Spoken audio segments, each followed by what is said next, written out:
The Porsche name has become synonymous with sports cars and race cars because that is what the company's founders, Ferdinand Porsche and his son, Ferry Porsche, set out to build when they first set up shop with 200 workers.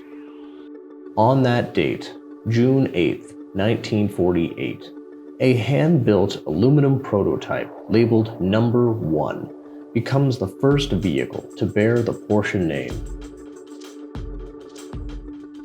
One of the world's leading luxury car manufacturers, dubbed the Type 356. The new car was in the tradition of earlier Porsche-designed race cars, such as the Cecilia. The vehicle was a rear-engine transaxle sporting a modified drivetrain made up of Volkswagen components. The 356 went into production during the winter of 1947 to 48. The aluminum prototype, built entirely by hand, was completed on June 8, 1948.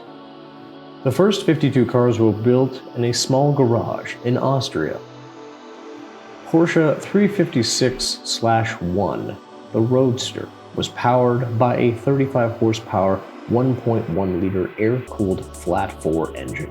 The Roadster weighed only 585 kilograms and reached speeds up to 135 kilometers an hour.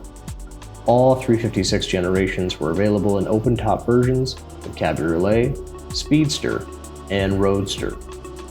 The first version was the 356/2, produced from 1948 to 1950. This was then followed by the 356-1100, produced from 1950 to 54. During that time, the 356-1300 was produced from 1951 to 53, with a facelift from 54 to 55, as well as a supermodel to coincide with the 1500 model lineup that was introduced in 1952. During that period, the 1500 Super was introduced to juxtaposition itself to the first Speedster model from 1954 that we know and love today. With that garnered its own supermodel, the 1955 356-1500 Super Speedster.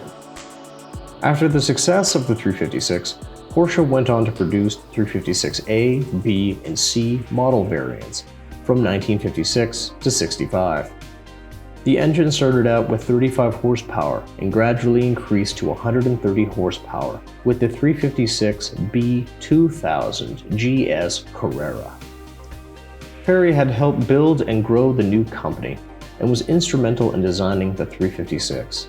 Though sporting a slightly souped-up Beetle engine, the first Porsche quickly made its mark with agile handling as well as attributes almost unknown among sports cars of the day, with a focus on comfort and reliability. His vision was to continue to build up to 500 of his company's own cars per year at the factory in Stuttgart.